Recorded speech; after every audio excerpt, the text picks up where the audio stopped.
ये रहा हमारा क्वेश्चन नंबर 101।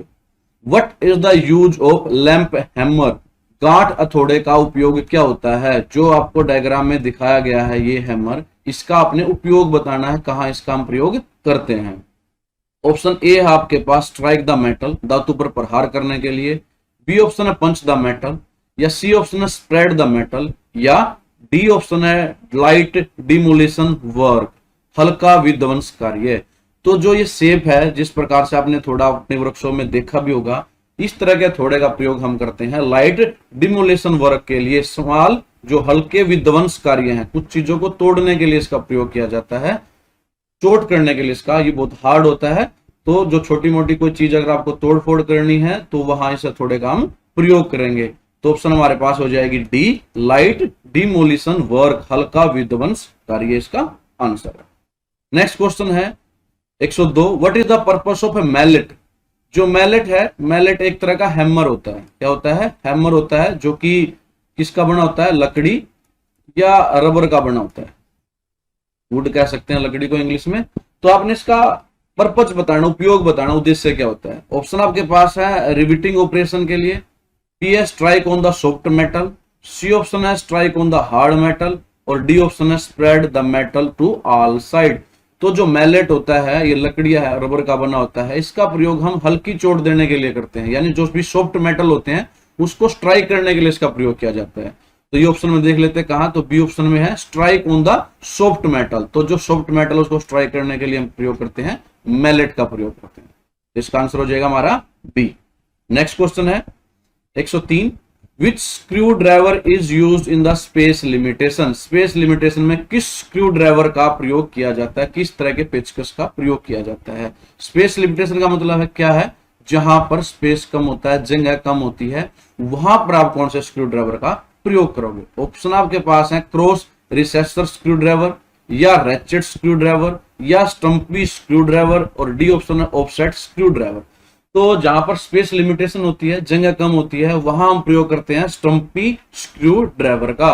जो हमारा पेचकस होता है स्टम्पी, स्टम्पी का मतलब होता है स्मॉल, जो आकार में थोड़ा छोटा हो, या गठिल्ला सा, उसको बोला जाता है हिंदी में अगर मीनिंग देखे तो। जो डायग्राम आपको दिखाया गया है ये स्टम्पी पेचकस का है, स्क्रू ड्राइवर का है। ये डायग्राम आपको दिया नहीं था इसमें आपके क्वेश्चन में, लेकिन आपको दिखाने के लिए, ताकि आपको पिक्चर क्लियर हो जाए किस तरह का ये स्क्रू ड्राइवर होता है। तो आप देख सकते हो इसमें साइज में ये छोटा सा होता है, गठिल्ला सा होता है। तो इसी स्क्रू ड्राइवर का प्रयोग करते हैं जहां पर हमारी स्पेस लिमिटेशन हो, जगह कम हो। नेक्स्ट क्वेश्चन करते हैं 104। Which vice is used to hold a very small diameter job? किस वॉइस का उपयोग बहुत छोटे व्यास की जो जॉब होती हैं उनको पकड़ने के लिए किया जाता है? जब भी आप किसी जॉब पर काम करते हो तो उसको होल्ड करना पड़ता है, पकड़ना पड़ता है, तो ही उसके ऊपर आप वर्क कर पाते हो। तो उसको अगर आपका स्मॉल डायमीटर की कोई जॉब हो तो उसको पकड़ने के लिए किसका प्रयोग किया जाएगा, ये पूछा गया है। ऑप्शन आपके पास है pipe voice, hand voice, pin voice, या टूल मेकर वॉइस। तो जो छोटी स्मॉल जॉब होती है उसको पकड़ने के लिए हम प्रयोग करते हैं पिन वॉइस का। तो हमारा आंसर हो जाएगा सी। उम्मीद है आप लोगों को सारे क्वेश्चन अच्छे से समझ में आ रहे होंगे बेटा। अगर आप लोगों को क्वेश्चन समझ में आ रहे तो प्लीज वीडियो को लाइक अभी कर दें, कमेंट करके बताया करो अगर आपको कोई चीज समझ में नहीं आती है। अगर आप लोगों को वीडियो अच्छी लगती है तब भी आप कमेंट में जरूर बताया। नेक्स्ट करते हैं 105 नंबर पे क्वेश्चन जो हमारा है। Which condition the tyre pressure note to be checked? Tyre की जांच किस स्थिति में नहीं करनी चाहिए? आपके पास 4 ऑप्शन है, आपने बताना कि आपको प्रेशर मेजर करना है टायर का, गाड़ी के, तो किस स्थिति में नहीं करना चाहिए। ऑप्शन आपके पास है टायर इज कोल्ड, जब टायर ठंडा हो। बी ऑप्शन है टायर इज कैरिंग लोड, जब टायर लोड कैरी कर रहा हो तब नहीं चेक करना चाहिए। या सी ऑप्शन है बिफोर स्टार्ट ऑफ जर्नी, यात्रा शुरू करने से पहले। और डी ऑप्शन है tyre is hot after a long run, लंबे समय के बाद टायर जब गर्म हो। तो जब हम प्रेशर चेक करते हैं, इसमें पूछा गया कब नहीं करना है। तो जब टायर हमारा गर्म होता है, कब होता है? जब हमारा टायर गर्म होगा तो जो हवा का प्रेशर है उस टाइम पे जो एयर का टेम्परेचर है वो बहुत ज्यादा होगा, तो उस टाइम पर हमें एग्जैक्ट प्रेशर की मात्रा नहीं पता लगेगी। तो उस टाइम पे हमें प्रेशर चेक भी नहीं करना चाहिए। अगर हमें एक्यूरेटली पता करना है हमारे टायर का प्रेशर, तो जब वो गर्म है, बहुत लंबा यात्रा करने के बाद वो गर्म हो चुका है, तब हमें वो चेक नहीं करना चाहिए। तो हमारा आंसर हो जाएगा D, tyre is hot after a long run, जब लंबे समय के बाद टायर गर्म हो तब हम प्रेशर नहीं चेक करेंगे। तो आंसर हमारा क्या हो जाएगा? डी हो जाएगा। नेक्स्ट क्वेश्चन है 106, what is the name of the screw, पेंच का नाम क्या है। जो डायग्राम में आपको दिखाया गया है ये पेंच, इसका आपने नाम बताना है। ऑप्शन आपके पास है हेक्सागन हेड स्क्रू, या hexagon socket head thumb screw, square head counter sink head screw, या थंब स्क्रू। तो देखिए पहले तो इसकी शेप देखो, आप यहां से आप शेप देख सकते हो, इसकी शेप कैसी है, कितनी साइड है इसकी, 6 साइड है, हेक्सागनल शेप में है। तो ये जो हेक्सागन है ये तो पक्का आंसर में आएगा, या ये आंसर है या बी आंसर है, तो सी और डी तो गए। इसके बाद आगे क्या है, ये सॉकेट हेक्सागन है। इसके बाद थंब स्क्रू है, ये क्या है, ये थंब स्क्रू है, क्योंकि इसको आप थंब की हेल्प से, हाथ की मदद से आप इसको टाइट कर सकते हो। तो इसका पूरा नाम क्या हो जाएगा, hexagon socket hand thumb screw. तो हमारा आंसर क्या हो जाएगा इस क्वेश्चन के लिए, बी हो जाएगा। शेप से पता लग जाएगा ये क्या है, हेक्सागन टाइप का है, हेक्सागन सॉकेट है इसकी, और ये हाथ से टाइट कर सकते हैं, थंब और एक उंगली के बीच में से आप टाइट कर सकते हो इसको, तो इसको हम बोलेंगे थंब स्क्रू। तो पूरा नाम हो जाएगा hexagon socket hand thumb screw. तो आंसर हमारा हो जाएगा बी। ये क्वेश्चन अपने ऐसे करना। नेक्स्ट क्वेश्चन है 107, what is the name of the washer, जो आपको डायग्राम में दिखाई गई है वाशर, इस वाशर का आपने नाम बताना है, ये वाशर किस टाइप की है। ऑप्शन आपके पास है plain washer, thumb screw, spring washer, या टूथड लॉक वाशर। तो यहाँ जो बी ऑप्शन है ये थंब स्क्रू नहीं आएगा, यहाँ पर थंब वाशर ही आएगा, ये मिस प्रिंट है, और इसका आंसर भी यही है, बी थंब वाशर। तो इस पर टिक कर दोगे। थंब वाशर, वाशर का एक्चुअली प्रयोग क्या होता है, ये जो नट बोल्ट के साथ लगाई जाती है वाशर, इसका एक तो ये टाइट करने के लिए इसका प्रयोग करते हैं वाशर का, दूसरा जो लोड लगता है वो लोड को ये लार्ज एरिया पे डिस्ट्रीब्यूट कर देती है, ये इस वाशर का काम होता है। तो ये जो क्वेश्चन में दिखाई गई ये कौन सी वाशर है, thumb washer. Next 108, what is the name of the screw, पेंच का नाम क्या है, इस पेंच का आपने नाम बताना है जो आपको डायग्राम में दिखाया गया है। ऑप्शन है grab screw, thumb screw, hexagonal screw, या काउंटर सिंक हेड स्क्रू। ये डब्ल्यू आएगा यहाँ पर स्क्रू। तो जो स्क्रू है जिस टाइप का ये डायग्राम में दिखाया गया है इसको हम बोलते हैं काउंटर सिंक हेड स्क्रू। तो आंसर हमारा क्या हो जाएगा, डी हो जाएगा, काउंटर सिंक हेड स्क्रू। क्योंकि जो ये शेप दी गई यहाँ पर ये कोनिकल शेप है, जो कोनिकल शेप है इसको हम बोलते हैं काउंटर सिंक। तो ये हो जाएगा हमारा काउंटर सिंक हेड स्क्रू। जो भी कोनिकल शेप है वो काउंटर सिंक में आती है। तो आप डायग्राम को देख ले, इस पेज को ध्यान से, इस पेज को देख के आप बता सकते हो पेज किस तरह का। नेक्स्ट क्वेश्चन हमारा 109, what is the name of the screw, इस पेज का आपने नाम बताना है। ऑप्शन आपके पास है set screw, thumb screw, hexagonal screw, या ग्रैब स्क्रू। तो जो ये स्क्रू है आप इसका हेड देख सकते हो, हेड पे क्या कर रखी है, नर्लिंग कर रखी है, नर्लिंग ऑपरेशन किया हुआ है। तो ये नर्लिंग इसीलिए करते हैं ताकि आपकी जो उंगली और थंब के बीच में जब इसको रोटेट करो तो आसानी से इसको खोल और बंद कर सको। तो ये कौन सा हमारा थंब स्क्रू है। तो इसके लिए हमारा आंसर क्या हो जाएगा, बी हो जाएगा, thumb screw. Next 110, what is the name of the plier, जो प्लायर आपको दिखाई दे रहा है डायग्राम में, आप देख सकते हो यहाँ पर ये प्लायर है, इस प्लायर का आपने नाम बताना है। Side cutting plier, nose plier, circlip plier, या एंड कटिंग प्लायर। तो 4 ऑप्शन आपके पास हैं। तो ये आप देख भी सकते हो जो वर्किंग है ये कर क्या रहा है, यहाँ पर पिन डली है, उस पिन को कट करने के लिए इसका प्रयोग किया जा रहा है। तो इसको हम बोलेंगे एंड कटिंग प्लायर, और आंसर हमारा हो जाएगा डी। एंड कटिंग प्लायर का प्रयोग हम कटिंग के लिए करते हैं, नट बोल्ट को कट करना है या पिन को कट करना है, तो कहीं भी कोई चीज कट करनी है तो उसके लिए हम क्या करते हैं, एंड कटिंग प्लायर का प्रयोग करते हैं। तो इसका आंसर हो जाएगा हमारा D. Next 111, what is the name of counter sink screw, आपके सामने एक स्क्रू दिखाया गया है, ये स्क्रू ये बताया इसने है तो काउंटर सिंक स्क्रू, क्योंकि आप देख सकते हो इसकी शेप कैसी है, नीचे से कोनिकल शेप है। तो इसमें भी आगे कई टाइप होती हैं, ये टाइप आपने बतानी है किस तरह का ये काउंटर सिंक स्क्रू है।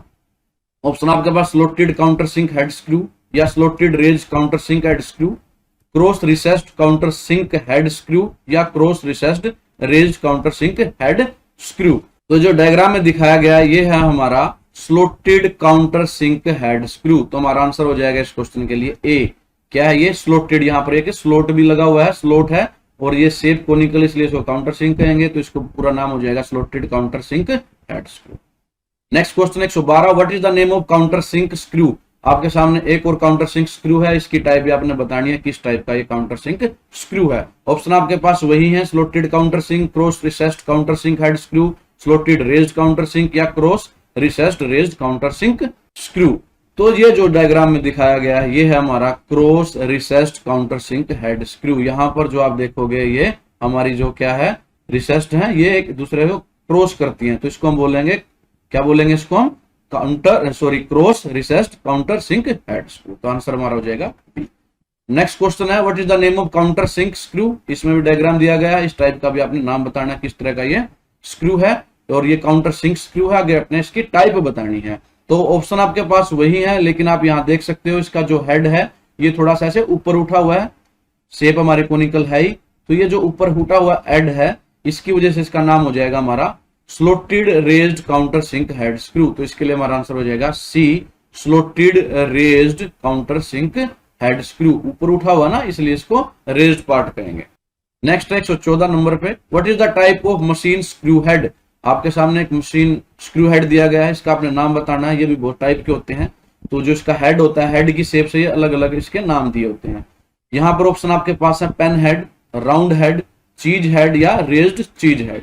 तो जो आपके सामने पिक्चर में दिखाया गया है इसको हम बोलते हैं पेन हेड, हिंदी में बोलेंगे कढ़ाई का ऊपरी भाग। तो इसका जो हेड है पेन शेप का है, तो इसलिए कहेंगे हम इसको पेन हेड। तो आंसर हमारा हो जाएगा ए। नेक्स्ट क्वेश्चन है what is the name of the nut. अब आपके सामने एक नट है, इसका आपने नाम बताना है। ऑप्शन आपके पास है स्क्वायर नट, लॉक नट, कासल नट या सेल्फ लॉकिंग नट। तो जो ये डायग्राम है, ये डायग्राम है हमारा कासल नट का, इसका है कासल नट का। तो आंसर तो इसका हो जाएगा सी हो जाएगा। और इसमें जो ये इस तरह की रिसेस होती हैं, देखो 3 रिसेस होंगी, 1 2 और ये 3 रिसेस होती हैं। ये एक तरह की लॉकिंग डिवाइस है, नट बोल्ट में इसका प्रयोग करते हैं ताकि हमारा जो नट बोल्ट है वो लूज ना हो। तो ये लॉकिंग डिवाइस है, लॉकिंग के लिए इसका प्रयोग करते हैं। तो इस क्वेश्चन का आंसर हमारा था कासल नट। नेक्स्ट है 116 नंबर पे हमारा जो क्वेश्चन है व्हाट इज द नट। इस नट का आपने नाम बताना है। ये नट यहाँ पर ये, तो इसका नट का जो नाम है ऑप्शन हमारे के पास है लॉक नट, बंद करने वाला नट, या कासल नट, स्क्वायर नट या स्लोटेड राउंड नट। तो आप देख सकते हो कासल नट तो हमने पिछले क्वेश्चन में देखा था, वो तो ये नहीं है, स्क्वायर इसकी शेप नहीं है, स्क्वायर नट भी नहीं हो सकता, स्लोटेड राउंड नट भी नहीं हो सकता। तो ये हमारा लॉक नट है। क्या ये लॉक नट है, इसका प्रयोग भी हम लॉकिंग के लिए प्रयोग करते हैं ताकि हमारा जो मेन जो नट बोल्ट है वो लूज ना हो। तो आंसर हमारा हो जाएगा ए इस क्वेश्चन में। नेक्स्ट है 117 नंबर पर which nut is used for structural and machine tool construction. संरचनात्मक और मशीन उपकरण निर्माण के लिए किस अखरोट का उपयोग किया जाता है। यहाँ पर अखरोट में हिंदी में, वैसे ही नट को हिंदी में अखरोट गलत कर रखा है, यहाँ पर ये हमारा जो नट बोल्ट वाला नट है वो है। तो कौन सा नट हम यूज करेंगे structural and machine tool construction के लिए। ऑप्शन आपके पास है स्क्वायर नट, हेक्सागोनल नट, विंग नट या कासल नट। तो जो हमारे मशीन के जो कंस्ट्रक्शन है, मशीन टूल कंस्ट्रक्शन है या स्ट्रक्चर है, उसको वहां जो नट प्रयोग किया जाता है वो किया जाता है हमारा हेक्सागोनल नट, षटकोणीय डिबरी। तो हमारा आंसर हो जाएगा बी। नेक्स्ट क्वेश्चन हमारा 118 what is the name of the tool. आपके सामने जो टूल दिया गया है इसका आपने नाम बताना है। ऑप्शन आपके पास है face wrench, hook wrench, pin wrench या फेस पिन रेंच। तो ये जो दो स्लॉट है, ये आपका रेंच है। अगर आप इसको इसमें डालोगे तो ये फिट हो जाएगा और आप इसको ऐसे रोटेट कर दोगे लूज करने के लिए या इसको बंद करने के लिए। तो जो डायग्राम है ये है हमारी फेस रेंच की। तो आंसर हमारा हो जाएगा ए। ये क्या हमारा जो टूल है फेस रेंच। नेक्स्ट क्वेश्चन है 119 what is the name of the tool. इस टूल का आपने नाम बताना है। ऑप्शन वही है आपके पास face wrench, hook wrench, pin wrench या फेस पिन रेंच। तो फेस रेंच तो हम देख चुके, वो तो ये नहीं है। तो यहाँ पर आप देख सकते हो फेस रेंच में क्या था, दोनों साइडें हमारी इस तरह से उभरी हुई चीजें थी। ये जो पार्ट है ऐसे उभरा हुआ था जो इस स्लॉट में फंस जाता है और हमारे नट बोल्ट को ओपन या क्लोज करने में मदद करता है। लेकिन यहाँ पर एक ही साइड है तो इसको हम बोलेंगे हुक रेंच। क्या बोलेंगे? Hook wrench. तो इसके लिए हमारा आंसर हो जाएगा बी। तो कंफ्यूज नहीं होना है इन दोनों में। आप देख सकते हो यहाँ पर अगर दोनों साइड है तो क्या बोलेंगे, उसको फेस रेंच बोलेंगे। अगर एक साइड है हमारा इस प्रकार से पार्ट तो उसको बोलेंगे हम हुक रेंच। तो ये हमारा आंसर हो जाएगा। आज इस वीडियो का लास्ट क्वेश्चन पे चलते हैं। What is the name of nut marked as X. X के रूप में जो चिन्हित पार्ट है इसका आपने नाम बताना है। इस नट का आपने नाम बताना है। ये नट पे आप नर्लिंग देख सकते हो यहाँ पर, और इसको आप हाथ से बंद कर सकते हो तो आपको इसका नाम भी पता लग गया होगा। ऑप्शन आपके पास चक नट, थंब नट या डोम्ड कैप नट या hexagonal nut with the polar. तो ये जो हमारा नट दिखाया गया है डायग्राम में, ये है हमारा थंब नट। इसको हम हाथ की मदद से बंद कर सकते हैं। तो इसके लिए आंसर हो जाएगा हमारा बी। क्वेश्चन नंबर 121, 121 से हम शुरू करेंगे, 120 तक हम कर चुके हैं। What is the name of the nut. जो आपको डायग्राम में नट दिखाया गया आपने इसका नाम बताना। ऑप्शन आपके पास है lock nut, thumb nut, domed cap nut या हेक्सागोनल नट विद पोलर। तो लॉक नट आप पिछली वीडियो में देख चुके हैं, लॉक नट नहीं है ये। थंब नट भी नहीं है, ये भी आप पिछली वीडियो में देख चुके हो। हेक्सागोनल तो इसकी शेप भी दिखाई नहीं दे रही, तो हेक्सागोनल नट विद कॉलर नहीं हो सकता, इसमें कहीं कॉलर दिखाई दे रहा है। तो एक ही ऑप्शन बचती है सी, डोम्ड कप नट। तो इस क्वेश्चन के लिए हमारा आंसर हो जाएगा सी। तो जो ये फिगर दिखाई गई है नट की, ये हमारा डोम्ड कैप नट है। और जो डोम्ड कैप होती है, इसका प्रयोग होता है जो हमारे थ्रेड होते हैं नट बोल्ट के ऊपर, उसको सेव करता है, बचा कर रखता है, प्रोटेक्ट करता है, इसलिए इसकी शेप डोम्ड में दी जाती है, ताकि हमारे जो थ्रेड हैं, वो जो चूड़ियां हैं, वो खराब ना हो किसी भी कारण से। तो इसका आंसर हमारा हो जाएगा C, domed cap. Next question है 122, what is the name of the नट।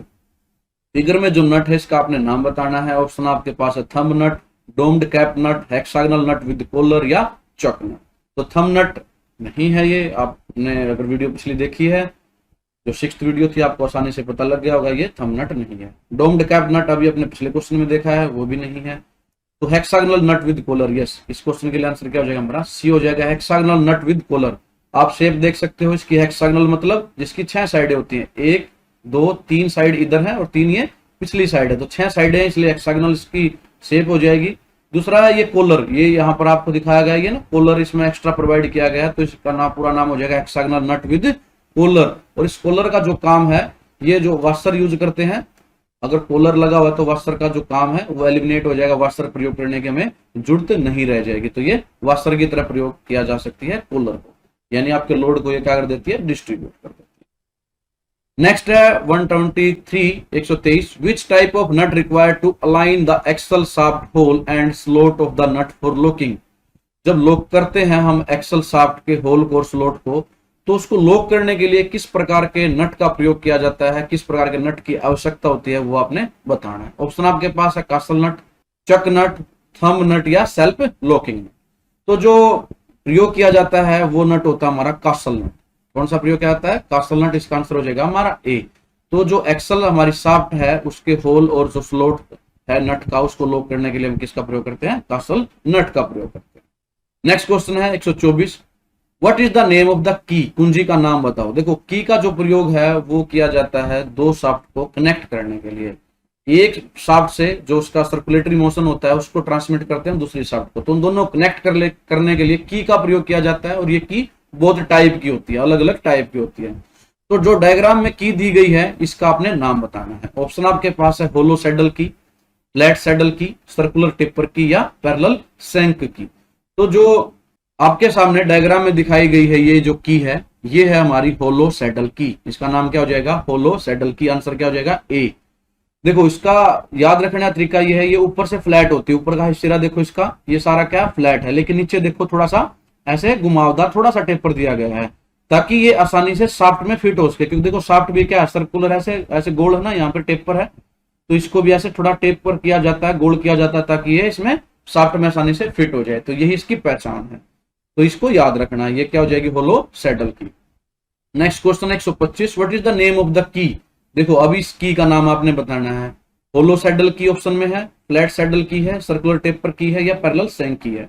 तो होलो सैडल की तो पहचान आपको बताए थे, नीचे से क्या होगी, सर्कुलर होगी, लेकिन ये तो फ्लैट है, नीचे से भी और ऊपर से भी फ्लैट है, तो इसका नाम भी फ्लैट सैडल की है। आंसर क्या हो जाएगा हमारा, बी, फ्लैट सैडल की। तो आपको दोनों का डिफरेंस पता लग गया होगा कि होलो सैडल की और फ्लैट में क्या डिफरेंस है। उम्मीद है मेरे प्यारे बच्चों कि आप लोगों को वीडियो पसंद आ रही होगी, सारे क्वेश्चन अच्छे से समझ में आ रहे होंगे। तो अगर अच्छे से समझ में आ रहे हैं तो वीडियो को लाइक कर दें और कमेंट में जरूर बताएं कि आपको वीडियो अच्छी लगे। नेक्स्ट क्वेश्चन देखते हैं, विच type of locking device used on the shaft and similar part. Shaft और उस तरह के भागों को लॉक करने के लिए किस तरह की डिवाइस का उपयोग किया जाता है, ये क्वेश्चन में पूछा गया है। ऑप्शन आपके पास है split pin, wire lock, internal circlip या एक्सटर्नल सर्कलिप। तो जो शाफ्ट होती है हमारी इस प्रकार से होती है शाफ्ट हमारी, तो इसको लॉक करने के लिए किसका प्रयोग करते हैं हम, एक्सटर्नल सर्कलिप का प्रयोग हम करते हैं। तो आंसर हो जाएगा हमारा डी। और ये डायग्राम में आपको दिखा भी रखा है, ये हमारी इस तरह से होती है हमारी एक्सटर्नल सर्कलिप। ये डायग्राम हालांकि आपको इसमें नहीं मिलेगा क्वेश्चन में, आपको समझाने के लिए, तो आपको पिक्चर क्लियर हो जाए ताकि, इसलिए मैंने ये दिखा रखा है। तो ये क्या करते हैं, हम शाफ्ट के ऊपर इसको ऐसे डाल के इसको लॉक कर देते हैं, टाइट कर देते हैं, हमारी शाफ्ट क्या हो जाती है, लॉक हो जाती है। तो आंसर हो जाएगा एक्सटर्नल सर्कल।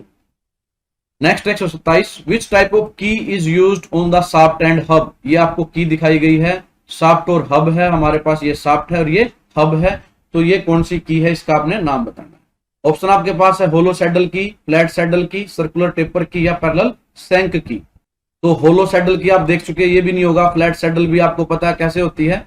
तो ये जो हमारी है ये हमारी पैरेलल शैंक की। यहां आप देख सकते हो, हालांकि इस डायग्राम में दिखाई नहीं दे रहा है, फ्लैट इसलिए नहीं है क्योंकि थोड़ी सी टेपर भी होती है, पैरेलल होती है। देखो यहां से देखो आप, ये डाल रखी है, इसका जो साइज है यहाँ थोड़ा सा बड़ा है और पीछे साइड साइज इसका थोड़ा सा कम है, तो इसको हम बोलते हैं पैरेलल शैंक की। आंसर हमारा हो जाएगा डी। नेक्स्ट है 128 नंबर पे, what is the name of the bolt. जो बोल्ट का नाम बताना जो आपको डायग्राम में दिखाई दिया, ये यहाँ पर ये हमारा बोल्ट है, ये आर पार है किसी एक मशीन पार्ट में, तो इसका आपने नाम बताना है। ऑप्शन आपके पास है anti fatigue bolt, bolt with the clearance hole, या टी बोल्ट, या बॉडी फिट बोल्ट। तो इसका आंसर हमारा हो जाएगा डी, बॉडी फिट बोल्ट। जो ये बोल्ट दिखाया गया है इसको हम बोलते हैं बॉडी फिट बोल्ट। और इसका प्रयोग समझ लो, इसका प्रयोग देखो, ये मशीन का पार्ट है, यहाँ पर ये इधर वाला पार्ट अलग है, इधर वाला पार्ट अलग है, और इसका जो बॉडी फिट बोल्ट का है, इसका प्रयोग हम किसी भी मशीन के जो अलग अलग पार्ट है उनको होल्ड करने के लिए ही करते हैं, ताकि जब मशीन चले या उस पर जो लोड होते हैं उनकी वजह से वो डिसअलाइन ना हो जाए, एक अपनी पोजीशन से सरक ना जाए, उसको कंट्रोल करने के लिए, पकड़ कर रखने के लिए ही हम क्या करते हैं, बॉडी फिट जो बोल्ट है उसका प्रयोग करते हैं। तो आंसर हो जाएगा इसका डी, और उम्मीद है आप भूलोगे नहीं। नेक्स्ट है 129, what is the name of the key. अब इस की का नाम बताना है जो आपको दिखाई गई है ये डायग्राम में, इसकी शेप से आप आसानी से पता लग जाएगा। फर्स्ट है सर्कुलर टेपर की, पैरेलल शैंक की, गिव हेड की, या वुड रफ की। देखो सर्कुलर टेपर तो ये बिल्कुल नहीं है, सर्कुलर तो है ही नहीं, तो इसका आंसर नहीं होगा। पैरेलल शैंक की भी आप देख चुके हो, तो ये हमारी गिव हेड की है, जो इसका हेड है ये गिव टाइप का है, तो इसको हम बोलते हैं गिव हेड की। आंसर हो जाएगा हमारा सी। तो इसको भी आप आसानी से ये जो शेप है इसको देख के तुरंत बता दोगे कि ये किस टाइप की है, गिव हेड की है। जो वुड रफ की है वो आगे आएगी तब हम इसको समझेंगे। तो ये आपको की के भी बहुत सारे क्वेश्चन आपको मिल रहे हैं, तो इनमें से कोई ना कोई क्वेश्चन आपको एग्जाम में भी मिल जाएगा। तो आपको जो की है अलग अलग टाइप की, उनकी पहचान पता होनी चाहिए। नेक्स्ट 130 नंबर पे, what is the method of metal cutting operation. जो आपको मेटल कटिंग ऑपरेशन दिखाया गया है डायग्राम में, इस विधि है, इसका नाम बताना, ये क्या कर रहा है, यानी कौन सा प्रिंसिपल पे ये काम कर रहा है। अब्रेशन यानी कि घर्षण, फ्यूजन या विलय, इनसीजन चीरा, रफ ग्राइंडिंग।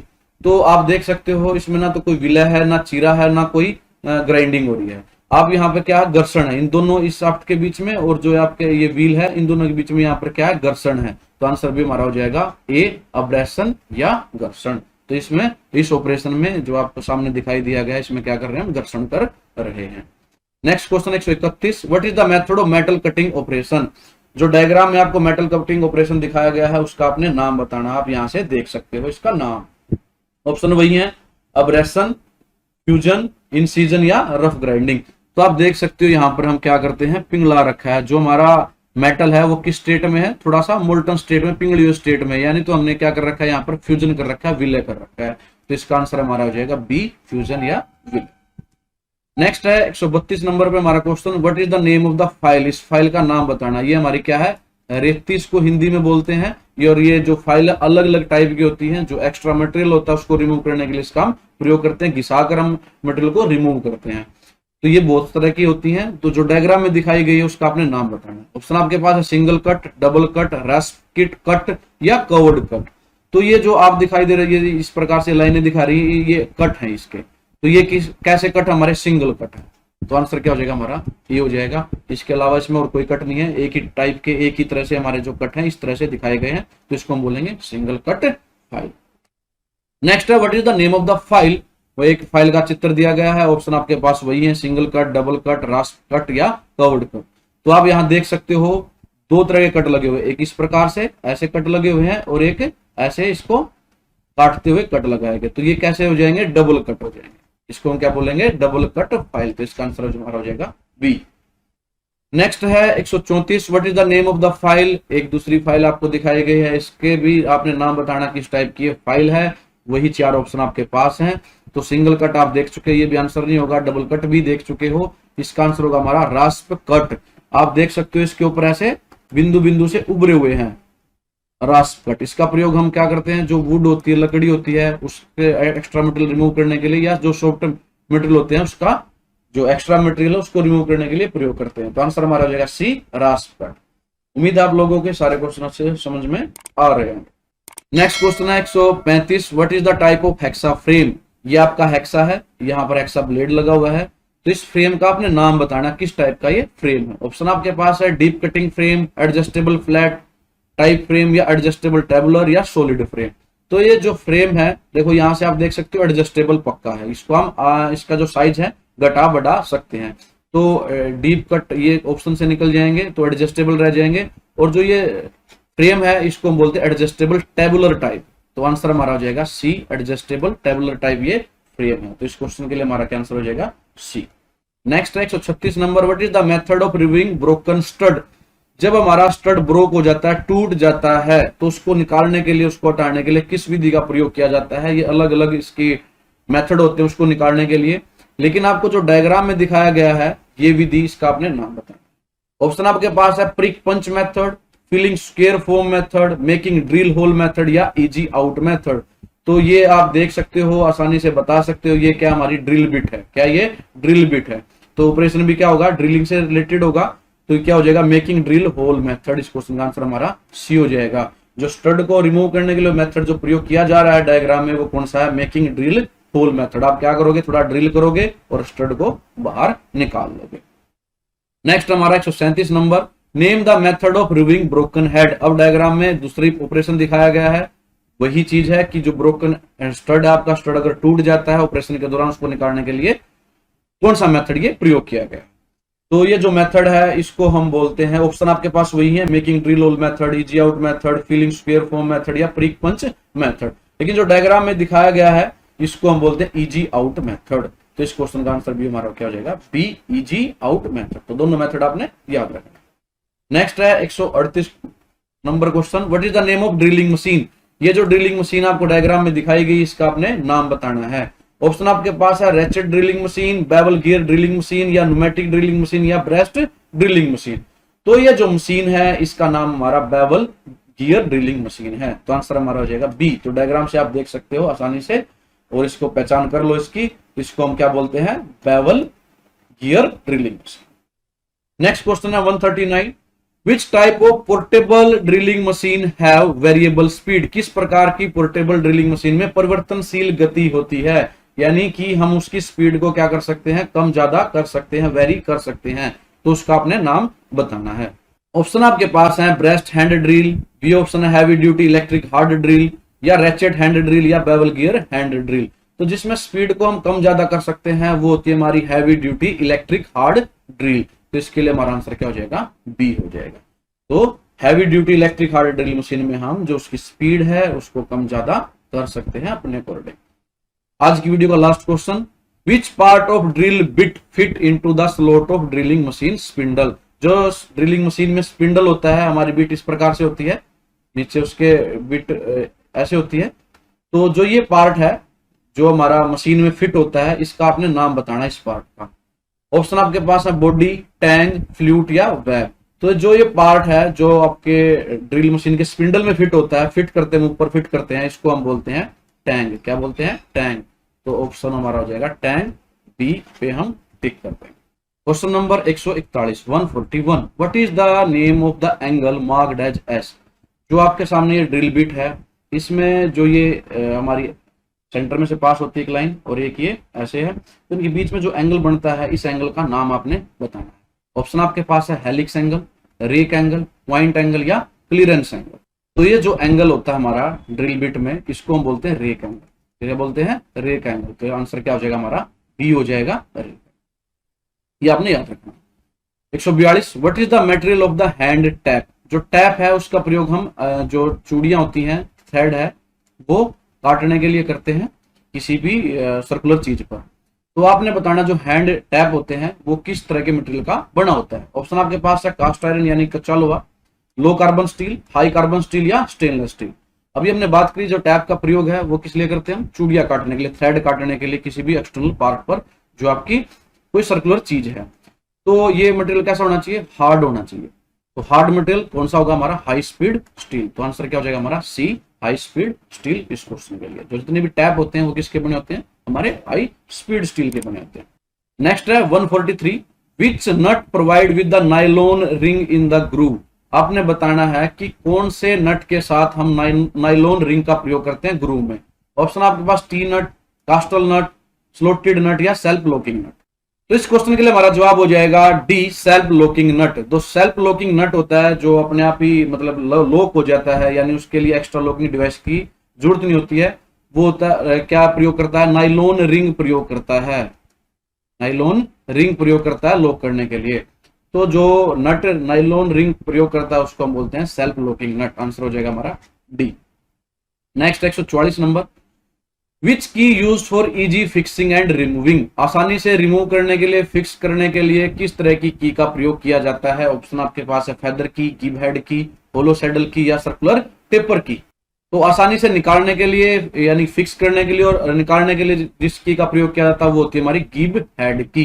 तो इसका आंसर हो जाएगा बी। और पिछली वीडियो में आपने देख भी लिया होगा गिब हेड की किस तरह की होती है। उसका जो हेड है ऐसे थोड़ा सा उठा हुआ पार्ट होता है, इस तरह की होती है, उसको बोलते हैं गिब हेड की। नेक्स्ट क्वेश्चन 145 नंबर, विच की is used while hub slide axially on the shaft. जब शाफ्ट हमारी एक्सियली, एक्सल जो एक्सियल होता है उसमें हब स्लाइड करता है, उस की का आपने नाम बताना। वुड रफ की ऑप्शन में है, गिब हेड की, फेदर की या होलो सैडल की। तो जो एक्सियली मूव करती है शाफ्ट में वो होती है हमारी फेदर की। क्या होती है, फेदर की। तो इस क्वेश्चन के लिए हमारा आंसर हो जाएगा सी, ये आपने याद रखना। नेक्स्ट है क्वेश्चन नंबर 146, विच की is used for tapered shaft fitting. जो शाफ्ट फिटिंग के लिए, टेपर्ड शाफ्ट फिटिंग के लिए किस तरह की का प्रयोग किया जाता है। ऑप्शन आपके पास है वुड रफ की, फेदर की, फ्लैट सैडल की या होलो सैडल की। तो जो टेपर्ड शाफ्ट फिटिंग के लिए हम प्रयोग करते हैं वो करते हैं वुड रफ की। इसका आंसर हो जाएगा हमारा ए। और डायग्राम, ये डायग्राम हालांकि क्वेश्चन में नहीं था, ये आपको समझाने के लिए मैंने डाल दिया ताकि आपको पिक्चर क्लियर हो जाए कि वुड रफ की किस प्रकार की होती है। तो ये आप देख सकते हो, ये वुड रफ की का चित्र है। इसको हाफ मून भी कहते हैं क्योंकि जो इसकी शेप है वो क्या है, आधा चंद्रमा की तरह है, ऐसे गोल है। तो ये हमारी वुड रफ की होती है और टेपर्ड शाफ्ट फिटिंग के लिए इसका प्रयोग करते हैं। तो इसको भी आपने याद रखना। नेक्स्ट क्वेश्चन है 147, what is the pitch of the hacksaw blade. Hexa blade की पिच क्या होती है, यानी कैसे उसको मेजर करते हैं। इन दो बिंदुओं का वो डिस्टेंस होता है। ऑप्शन आपके पास है distance between the adjacent teeth, जो नजदीक टीथ होते हैं उनके बीच का डिस्टेंस, या distance between the pin hole, या distance between the edge of the blade, या distance between the top and bottom edge. तो जो हमारा एक्सा ब्लेड होता है वो इस प्रकार से होता है, अगर मैं आपको बनाऊं तो ऐसे, इसमें बीच में ये हमारे ऐसे दांते से निकले होते हैं जिससे हम कटिंग होती है। तो जो हमारी पिच होती है वो एक टीथ से लेकर दूसरे टीथ के बीच में जो डिस्टेंस होता है दो टीथ के बीच का, उसी को बोलते हैं हम पिच। तो आंसर हो जाएगा हमारा A, distance between the adjacent teeth. किसी भी दो एडजेसेंट टीथ के बीच की जो दूरी होती है, डिस्टेंस होता है, उसी को हम क्या बोलते हैं, पिच बोलते हैं उस ब्लेड की। तो उम्मीद आप लोगों को ये अच्छे से समझ में आया होगा क्वेश्चन, और बाकी क्वेश्चन भी समझ में आ रहे होंगे। अगर समझ में आ रहे तो प्लीज वीडियो को लाइक अभी कर दें। नेक्स्ट क्वेश्चन है 148, विच type of file used for filing the wood and leather. लकड़ी या चमड़े के जो मटेरियल होते हैं उसको फाइल करने के लिए किस तरह की फाइल का प्रयोग आप करते हो। फाइल मतलब यहाँ पर क्या है, रेती से। तो किस तरह की रेती का प्रयोग करोगे आप वुड या लेदर के लिए। ऑप्शन आपके पास है rest cut, bastard file, second cut file या स्मूथ फाइल। तो जो वुड है, लकड़ी है, ये पिछली वीडियो में हमने बताया भी था, जो रास्ट कट फाइल होती है उसका हम प्रयोग करते हैं लकड़ी या लेदर के लिए, उसके मटेरियल को रिमूव करने के लिए। तो इसका आंसर क्या हो जाएगा, ये हो जाएगा। नेक्स्ट है 149, what is the tolerance of limit and fit system. जो लिमिट फिट सिस्टम होता है उसमें टॉलरेंस क्या होती है।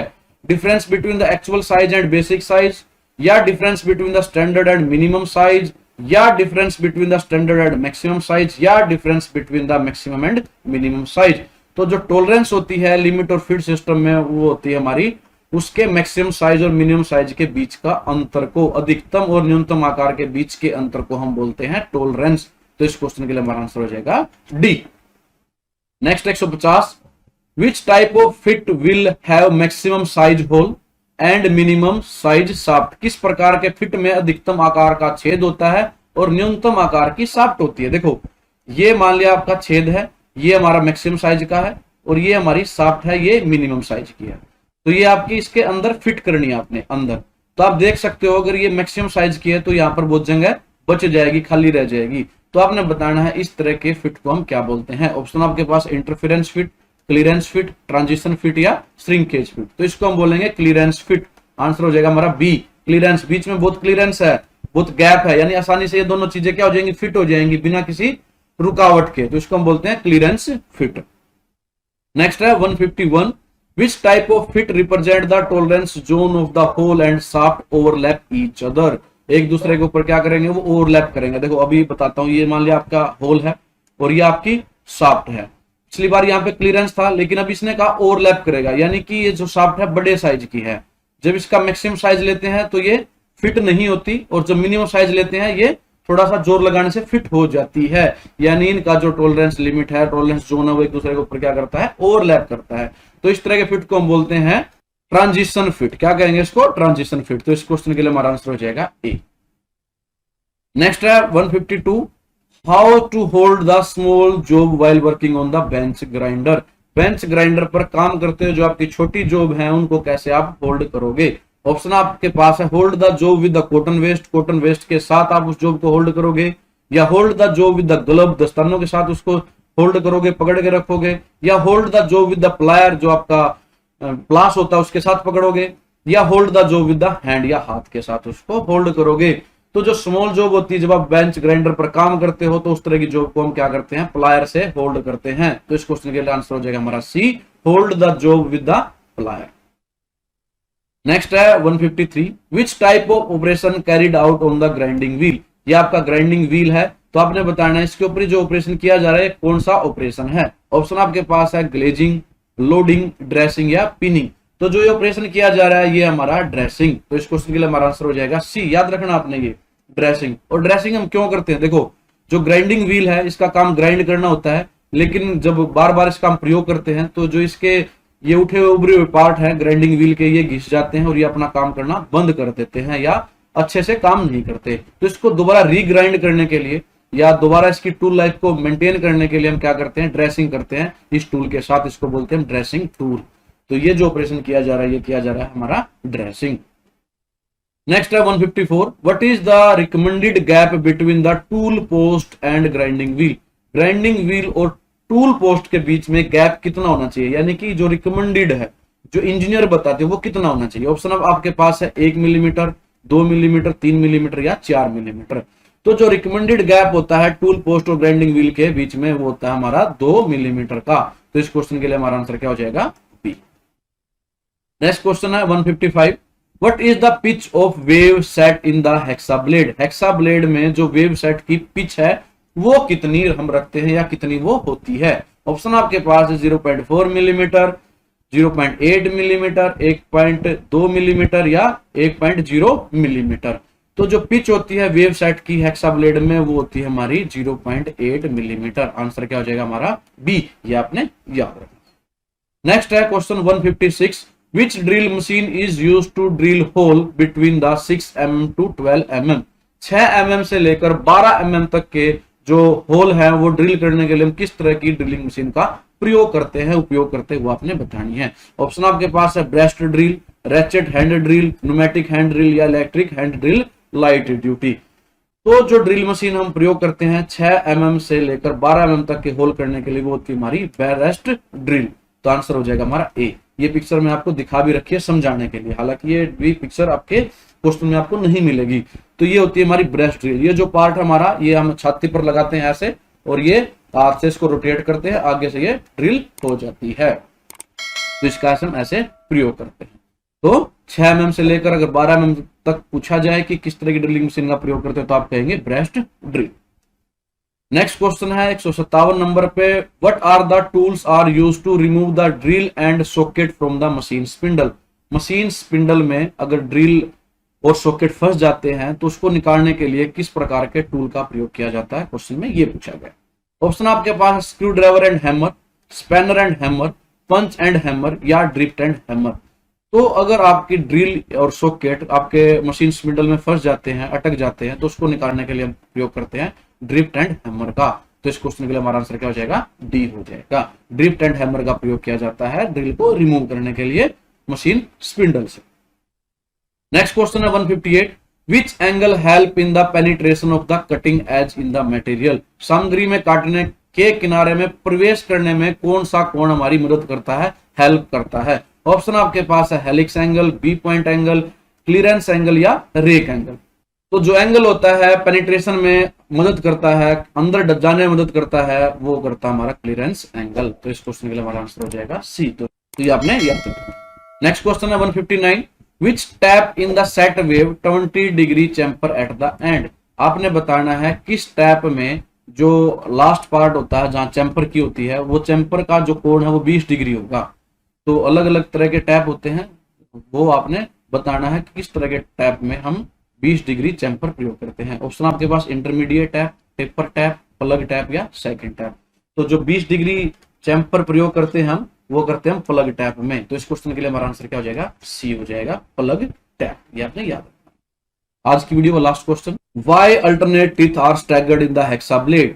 क्यों वैकल्पिक दांत हेक्सा ब्लेड में कंपित होते हैं। आपने बताना है हेक्सा ब्लेड में जो टीथ है वो स्टैगर्ड क्यों होते हैं। ऑप्शन आपके पास है for free cutting action, for curve cutting action, या फॉर कोर्स कटिंग एक्शन, या फॉर स्ट्रेट कटिंग एक्शन। तो जो हेक्सा ब्लेड में जो टीथ हैं उसके दांते हैं वो स्टैगर्ड इसलिए होते हैं ताकि उसकी कटिंग एक्शन फ्रीली हो सके। तो आंसर क्या हो जाएगा हमारा A, for cutting free cutting action.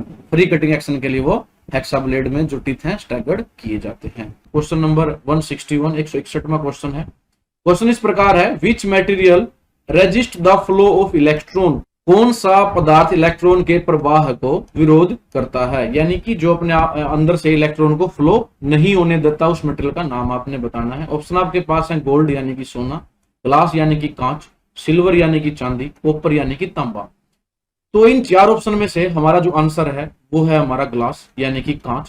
कांच इनमें से एक ऐसा पदार्थ है जो इलेक्ट्रॉन को फ्लो नहीं करने देता, अपने अंदर से प्रवाह नहीं होने देता, इसीलिए ये हमारा क्या होता है, इंसुलेटर होता है। ग्लास क्या होता है हमारा, कुचालक होता है, यानी कि ये करंट को अपने अंदर से पास नहीं होने देता रूम टेम्परेचर पर। इसके अलावा जो हमारा गोल्ड है, सिल्वर है, कॉपर है, इसमें इलेक्ट्रॉन आसानी से फ्लो कर सकते हैं, इसीलिए हमारे क्या है, कंडक्टर है, सुचालक है इलेक्ट्रिसिटी के। इनमें से इलेक्ट्रिसिटी आसानी से पास हो सकती है, लेकिन कांच में से इलेक्ट्रिसिटी पास नहीं हो सकती, क्योंकि ये अपने अंदर से इलेक्ट्रॉन का जो फ्लो है वो नहीं होने देता। तो इसका आंसर क्या हो जाएगा हमारा, बी हो जाएगा। नेक्स्ट क्वेश्चन है 162, which is measured by the ammeter in the electrical circuit. विद्युत सर्किट में एमीटर के द्वारा क्या मापा जाता है। आपने बताना जो एमीटर है उसके द्वारा क्या मापा जाता है। ऑप्शन आपके पास है पावर यानी कि शक्ति, वोल्टेज, करंट या रेजिस्टेंस। तो जो एमीटर है उसका प्रयोग हम क्या करते हैं, करंट को मापने के लिए करते हैं। तो हमारा आंसर क्या हो जाएगा, सी यानी कि करंट। तो एमीटर, आपको पता है कि करंट की जो यूनिट होती है वो क्या होती है, एम्पेयर होती है। तो एमीटर जो करंट को मेजर करता है वो किस में करता है, एम्पेयर में करता है, इसीलिए एम्पेयर से एमीटर इसका नाम दिया गया। तो इसको आपने ऐसे याद रखना। नेक्स्ट क्वेश्चन है 163, what is the unit of capacitance. Capacitance की इकाई क्या है। आपने बताना जो कैपेसिटेंस है उसकी मेजरमेंट हम किस इकाई में करते हैं। पहले ये जान लेते हैं कैपेसिटेंस होता क्या है। एक्चुअली कैपेसिटेंस है क्या, ability to store the electric current. जो इलेक्ट्रिक करंट होता है उसको स्टोर करने की कैपेसिटी को क्या बोलते हैं, कैपेसिटेंस। तो ये किस में मेजर किया जाता है। ऑप्शन आपके पास है ओम, वोल्टेज, फैराड या एम्पेयर। तो जो कैपेसिटेंस है वो मेजर किया जाता है फैराड, इसमें फैराड में। तो हमारा आंसर क्या हो जाएगा, सी। ये आपने याद रखा। नेक्स्ट क्वेश्चन है 164, क्वेश्चन इस प्रकार है, what is the name of the apparatus. उपकरण का नाम क्या है। जो आपको डायग्राम में दिखाया गया है इस उपकरण का आपने नाम बताना है। ऑप्शन आपके पास है हाइड्रोमीटर, थर्मोमीटर, लेक्टोमीटर या बैरोमीटर। तो जो चित्र दिखाया गया है जिस एपरेटस का, इसको हम बोलते हैं हाइड्रोमीटर। क्या बोलते हैं, हाइड्रोमीटर। तो हमारा आंसर क्या हो जाएगा इस क्वेश्चन के लिए, ए क्वेश्चन। और हाइड्रोमीटर का प्रयोग हम कहां करते हैं, हम इसकी प्रयोग करते हैं डेंसिटी यानी कि जो घनत्व होता है किसी भी लिक्विड का उसको मापने के लिए करते हैं, या हम जो स्पेसिफिक ग्रेविटी होती है उसको मापने के लिए भी इसका प्रयोग किया जाता है। तो ये जो एपरेटस है ये क्या हमारा हाइड्रोमीटर। नेक्स्ट क्वेश्चन पर चलते हैं 165, name the logic gate shown in the figure. जो फिगर में दिखाए गए लॉजिक गेट का नाम बताना है। जो लॉजिक गेट होते हैं ये हमारे इलेक्ट्रिक सर्किट में बहुत यूज होते हैं, इनको हम बिल्डिंग ब्लॉक मानते हैं। जितने भी सर्किट होते हैं उनमें सब में लॉजिक गेट का प्रयोग बहुत ज्यादा मात्रा में किया जाता है। ये बुलियन अलजेब्रा के प्रिंसिपल पर काम करते हैं और ये अलग अलग तरह के होते हैं। तो जो आपको डायग्राम में दिखाया गया है इसका आपने नाम बताना है। ऑप्शन आपके पास है एंड गेट, और गेट, नोट गेट या नैंड गेट। तो जो डायग्राम दिखाया गया है, इस डायग्राम की शेप से आपको पता होना चाहिए ये हमारा क्या है, एंड गेट है। क्या है ये? And gate, A and D capital letter में लिखा होता है, एंड गेट। इसमें दो इनपुट होते हैं, इनपुट ए और इनपुट बी, और जो आउटपुट निकलती है वो एक निकलती है आउटपुट सी। तो ये लॉजिक गेट किसका? एंड गेट का डायग्राम दिया गया। नेक्स्ट क्वेश्चन है 166, name the logic gate shown in the figure. तो ये जो लॉजिक गेट इस फिगर में दिखाया गया, इसका नाम भी आपने बताना। यहाँ भी दो इनपुट हैं, इनपुट ए और बी, आउटपुट क्या है? एक है आउटपुट सी। लेकिन यहाँ पे जो डायग्राम की शेप है वो पिछले डायग्राम से डिफरेंट है। देखो ये हमारा यहाँ सीधी लाइन थी और ये हमारा यानी इस तरह से अर्धवृत्त था ये, लेकिन ये अर्धवृत्त नहीं है, ये इस प्रकार से है। इस शेप को आपने याद रखना है। इसका नाम क्या होगा? ऑप्शन वही है हमारे पास, एंड गेट, और गेट, नोट गेट या नैंड गेट। तो ये जो हमारा है ये है हमारा और गेट। हमारा आंसर क्या हो जाएगा? बी हो जाएगा, और गेट। तो इस शेप से आपको पता लग जाना चाहिए हमारा और गेट है, और जो पिछली डायग्राम था वो किसका था? And gate. नेक्स्ट क्वेश्चन है 167, what is the name of the symbol. इस सिंबल का नाम बताना है जो डायग्राम में दिया गया है। ये भी हमारा गेट का सिंबल है, लॉजिक गेट ही है। यहाँ देखो आप, इनपुट केवल एक है और एक ही आउटपुट है, तो इसका आपने नाम बताना। ऑप्शन आपके पास वही है, or gate, and gate, not gate या नैंड गेट। तो ये जो डायग्राम दिखाया गया है, ये शेप है, इसमें क्या ट्रायंगल है और आगे एक छोटा सा सर्कल है। तो ये हमारा नोट गेट है। क्या ये? नोट गेट है। तो आंसर क्या हो जाएगा हमारा? सी हो जाएगा, नोट गेट। तो ये जितने भी प्रकार के लॉजिक गेट हैं, डायग्राम से आप लोगों को समझ में आ जाना चाहिए किस तरह के ये लॉजिक गेट हैं। तो 3-4 क्वेश्चन आपने देख लिए, ये कोई ना कोई क्वेश्चन आपको एग्जाम में भी मिल जाएगा, तो ये अच्छी तरह से कर लें। और उम्मीद है मुझे आप जो क्वेश्चन हम कर रहे हैं वो अच्छी तरह से समझ में आ रहे होंगे। अगर आप लोगों को ये क्वेश्चन समझ में आ रहे हैं अच्छी तरह से तो कमेंट करके जरूर बताएं। इसके अलावा वीडियो को यार जरूर लाइक कर दें। वीडियो को लाइक करने में आपका जाता कुछ भी नहीं है, लेकिन हमें उत्साह जरूर मिलता है जो टीचर वीडियो बनाते हैं। चलते हैं नेक्स्ट क्वेश्चन पर 168 पर। Which logic gate is called inverter. आपने बताना है कि कौन से लॉजिक गेट को इन्वर्टर भी कहा जाता है। ऑप्शन आपके पास है or gate, and gate, not gate या नोर गेट। तो जो हमारा नोट गेट है, ऑप्शन सी हमारा इस क्वेश्चन का आंसर हो जाएगा। नोट गेट को हम इन्वर्टर भी बोलते हैं। क्यों बोलते हैं? इन्वर्टर का मतलब होता है उसको बदलना। वो जो हमें इनपुट मिलती है उसको कन्वर्ट कर देता है। जैसे अगर 0 इनपुट मिली तो उसको कन्वर्ट कर देगा 1 में, और 1 इनपुट मिलती है तो उसको कन्वर्ट कर देगा 0 में। तो ये इन्वर्ट कर देता है, उसको उल्टा कर देता है। कौन? Not gate. इसीलिए इसको नोट गेट को हम इन्वर्टर भी बोलते हैं। नेक्स्ट क्वेश्चन है 169, what is the name of electrical part. विद्युत भाग का नाम क्या है। जो डायग्राम आपको दिखाया गया है ये बताना है किस पार्ट का ये नाम है। ऑप्शन आपके पास है फ्यूज, प्लग, बल्ब या रिले। तो ये जो डायग्राम दिखाया गया है ये दिखाया गया फ्यूज का। तो आंसर क्या हो जाएगा हमारा? ए, फ्यूज। अब ये जो फ्यूज है इस प्रकार का, ये देखते हो आप गाड़ियों में, जो अगर आप बोनट खोल के देखोगे तो सभी के जैसे लाइट है, हॉर्न है, सभी के अलग अलग फ्यूज होते हैं, वो इसी शेप के होते हैं। तो ये फ्यूज होता है हमारा, इलेक्ट्रिकल सर्किट में इसका प्रयोग किया जाता है। नेक्स्ट क्वेश्चन है 170, which part is connected and complete the horn circuit of the push button pressed. यानी कि हॉर्न सर्किट, जो हॉर्न आपके गाड़ियों में होते हैं, उसको सर्किट को पुश बटन की मदद से आप प्रेस करते हो तो आपका हॉर्न बजता है गाड़ियों का। या बाइक में भी देखते हो आप, पुश बटन होता है, दबाओगे तो हॉर्न बजता है, छोड़ दोगे तो वो हॉर्न बंद हो जाएगा। तो वो उसको कंप्लीट करने के लिए किससे कनेक्ट होता है वो आपने बताना है। ऑप्शन आपके पास है core, tone disc, horn point या ग्राउंड प्लेट। तो ये सर्किट को कंप्लीट करने के लिए जो हॉर्न सर्किट होता है हमारा, जो पुश बटन है, किससे कनेक्ट होता है? ग्राउंड प्लेट से होता है। तो इस क्वेश्चन के लिए आंसर क्या हो जाएगा हमारा? डी हो जाएगा। नेक्स्ट है 171, what does number 25 in the cable size 25/0.012 indicate.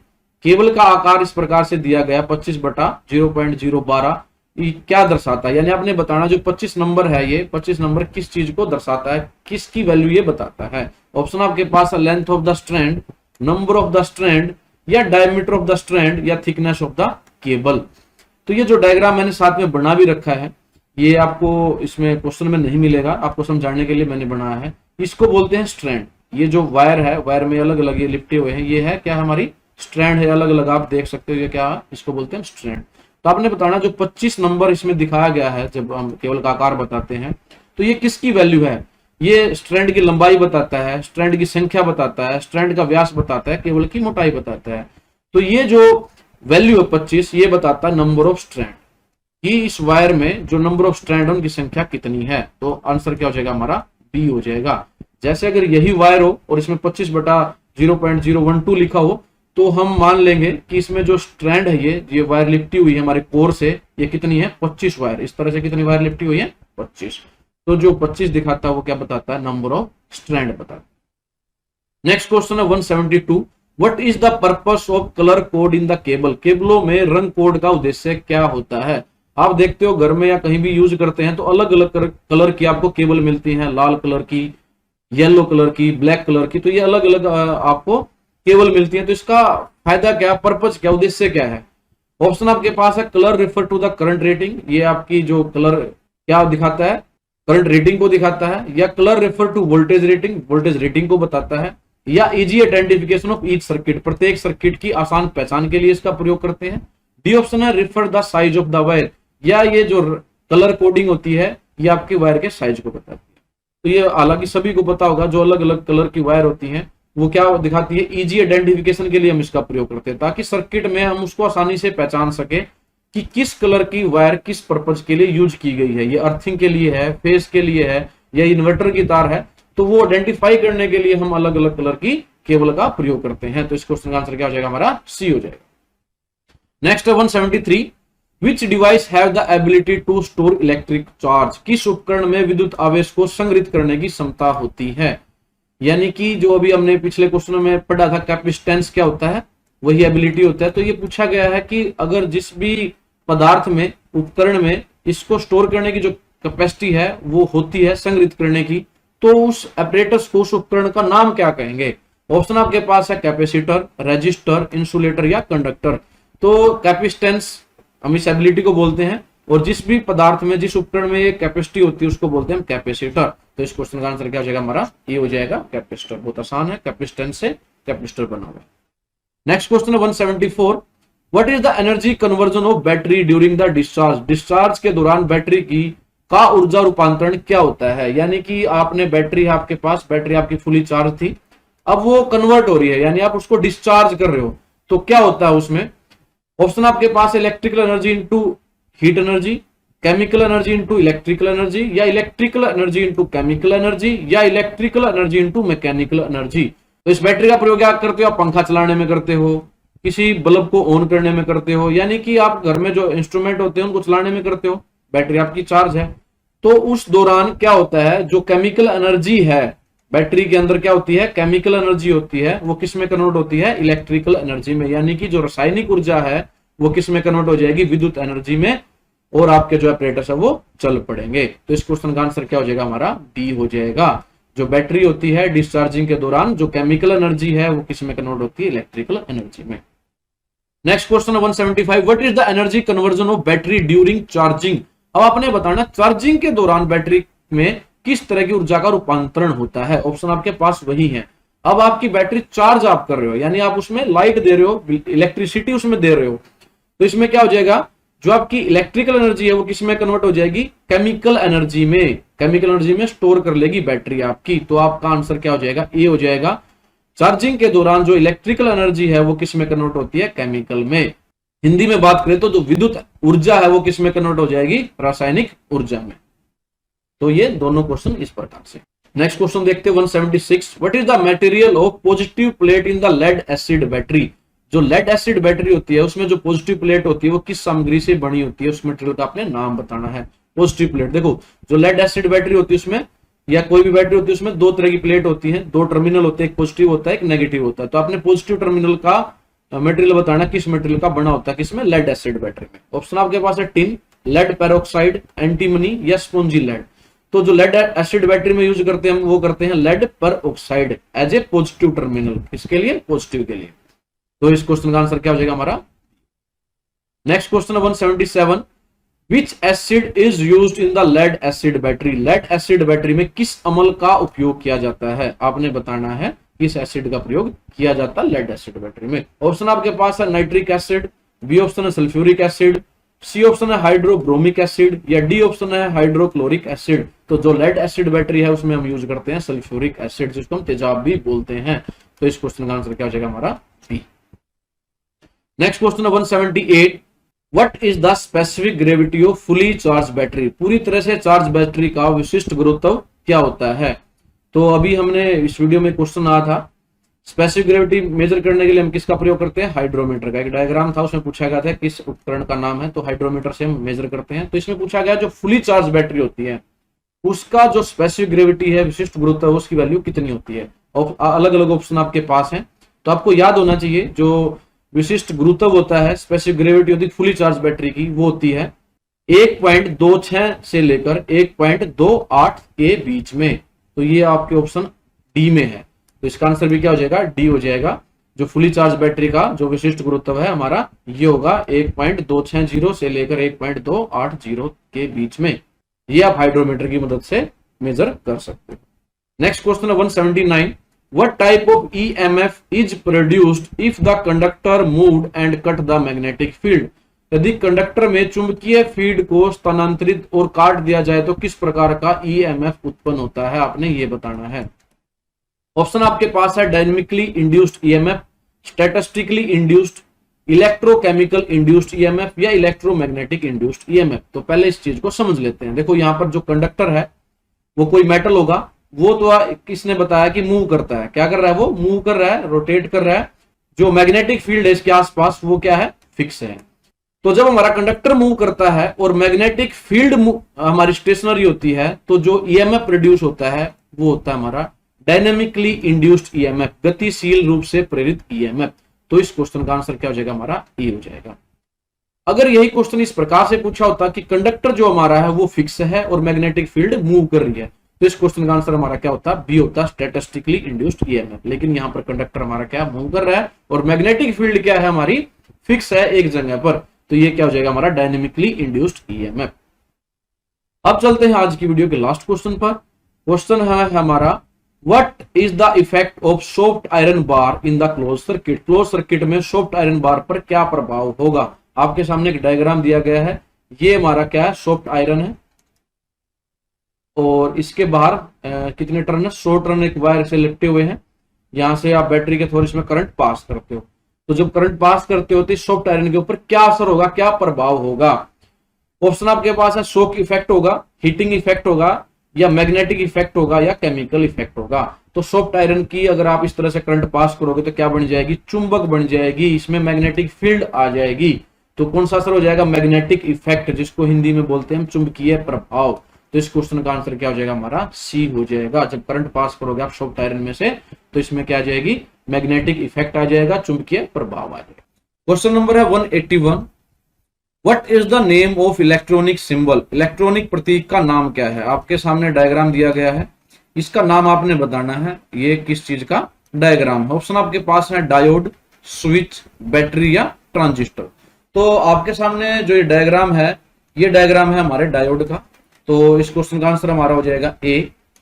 इसको बोलते हैं डायोड। और डायोड का प्रयोग हमारे जो इलेक्ट्रिक सर्किट है उसमें बहुत जगह किया जाता है, बहुत सारे पर्पस के लिए इसका किया जाता है। जैसे एसी को डीसी में कन्वर्ट करना है या डीसी को एसी में कन्वर्ट करना है, तो वहां डायोड का ही प्रयोग किया जाता है। नेक्स्ट क्वेश्चन है 182। Which electronic component is used as a solid state switch? ठोस अवस्था स्विच के रूप में किस इलेक्ट्रॉनिक घटक का उपयोग किया जाता है? आपने बताना है इन चार ऑप्शन में से किसका प्रयोग हम एज ए स्विच करते हैं। ऑप्शन आपके पास है इंडक्टर, रजिस्टर, कैपेसिटर या ट्रांजिस्टर। तो इस क्वेश्चन का हमारा आंसर हो जाएगा ट्रांजिस्टर। डी पे हम क्लिक करेंगे। जो ट्रांजिस्टर है उसका हम प्रयोग करते हैं जो आपके इलेक्ट्रिकल सिग्नल है उनको ऑन ऑफ करने के लिए। ये एक सेमीकंडक्टर डिवाइस होती है। सेमीकंडक्टर का हिंदी में मतलब क्या होता है? अर्धचालक। इसकी जो प्रॉपर्टी होती है कंडक्टर और इंसुलेटर के बीच की प्रॉपर्टी होती है, यानी कि ना पूरी तरह से कुचालक होता है ना पूरी तरह से सुचालक होता है। इसको सेमीकंडक्टर कहते हैं। तो ट्रांजिस्टर का प्रयोग किया जाता है एज ए सिग्नल जो हमारे इलेक्ट्रॉनिक सर्किट होते हैं। नेक्स्ट क्वेश्चन है 183। Which is the temperature sensitive register? एक तापमान संवेदनशील अवरोधक कौन सा है? ऑप्शन आपके पास है डायोड, थायरिस्टर, थर्मिस्टर या ट्रांजिस्टर। तो आपने बताना है टेम्परेचर सेंसिटिव रजिस्टर कौन सा है। तो इनमें से जो हमारा थर्मिस्टर है ऑप्शन सी में, ये हमारा टेम्परेचर सेंसिटिव रजिस्टर होता है। इसका प्रयोग हम इलेक्ट्रॉनिक सर्किट में करते हैं टेम्परेचर मापने के लिए। देखो हमारा टेम्परेचर हम किससे मापते हैं? थर्मोमीटर से।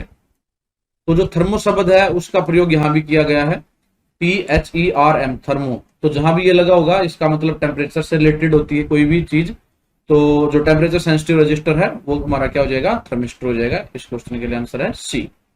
नेक्स्ट है 184, what is the ampere hour rating of battery deliver 5 ampere and period of 20 hour. तो आपने बैटरी की क्षमता बतानी है। जो बैटरी की क्षमता है वो किस में मापी जाती है, हमारी एम्पेयर आवर रेटिंग में मापी जाती है। तो एक बैटरी है जो 5 एम्पेयर करंट डिलीवर करती है 20 घंटे के लिए, तो आपने इसकी एम्पेयर आवर रेटिंग बतानी है। सिंपली एम्पेयर आवर रेटिंग कैसे निकलती है, हम जो करंट होता है उसको गुणा कर देते हैं हमारे टाइम पीरियड से। तो करंट कितना है, 5 एम्पेयर है, टाइम पीरियड कितना है, 20 है, दोनों गुणा कर देंगे क्या आ जाएगा, 100 आ जाएगा। तो ऑप्शन में देख लेते हैं 100 कहां पर, ये हमारा ऑप्शन सी में है, 100 एम्पेयर आवर। तो ये बैटरी की रेटिंग हो जाएगी। तो आपने इस प्रकार से निकालनी होती है बैटरी की रेटिंग। उम्मीद आप लोगों को क्वेश्चन समझ में आ रहे होंगे। अगर क्वेश्चन समझ में आ रहा है तो प्लीज वीडियो को लाइक कर दें, अभी लाइक करें। नेक्स्ट है 185, what is the name of the circuit. Circuit का नाम क्या है, आपके सामने डायग्राम दिया गया है, आपने सर्किट का नाम बताना है। ऑप्शन आपके पास है open circuit, short circuit, close circuit या पैरेलल सर्किट।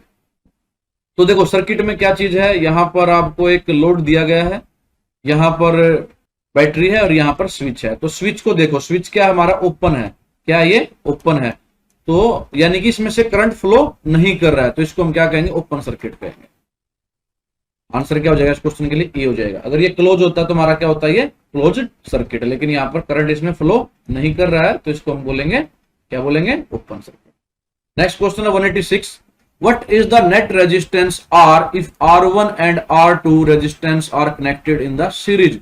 प्रतिरोध R क्या होगा यदि प्रतिरोध R1 और R2 श्रृंखला में जुड़े हैं। आपके पास दो रेजिस्टेंस है R1 और R2, वो इस प्रकार से सीरीज में जुड़े हुए हैं। तो आपने बताना कि नेट रेजिस्टेंस क्या होगा, जो प्रतिरोध होगा टोटल वो कितना होगा। तो इस केस में हम क्या करते हैं, जो टोटल R होता है वो R1 प्लस R2, यानी दोनों को क्या कर देते हैं, हम सिंपली जोड़ देते हैं। तो हमारे पास क्या आ जाएगा, नेट रेजिस्टेंस आ जाएगा। ऑप्शन में देख लेते हैं कहां पर है, R is equal to R1 plus में R2। तो आंसर भी हमारा यही हो जाएगा। तो इसमें क्या टिक कर देंगे, हम ए पे टिक कर देंगे।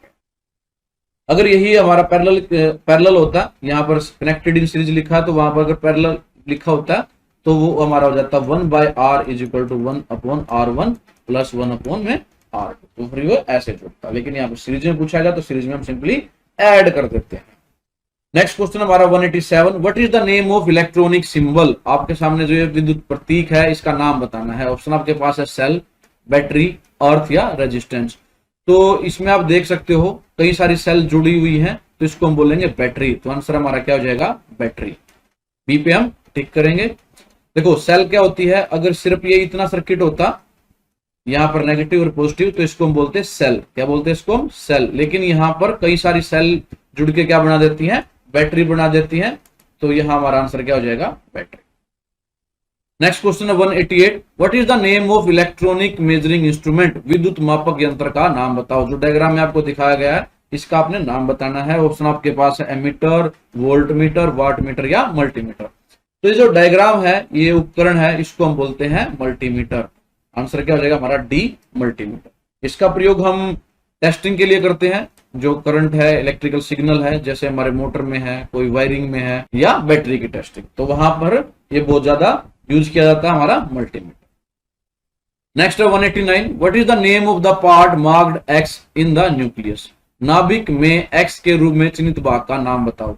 आपने बताना है जो ये एक्स है, यानी कि जो ये एटम के अंदर ये पॉजिटिव जो चीज है, इसका नाम क्या है। ऑप्शन आपके पास है एटम, प्रोटॉन, न्यूट्रॉन या इलेक्ट्रॉन।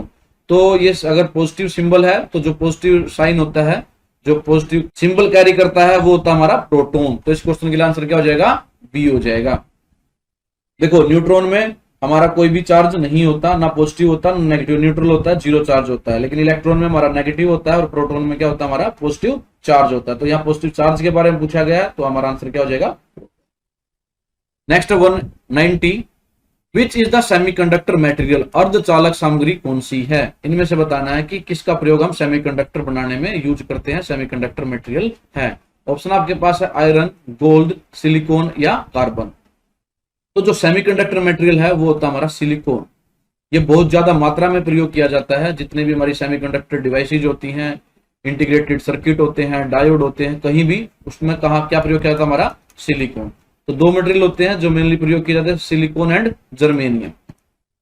लेकिन ज्यादा प्रयोग हमारा सिलिकॉन का ही होता है, तो ऑप्शन में हमारे पास सिलिकॉन है, तो इस पे हम टिक करेंगे सी।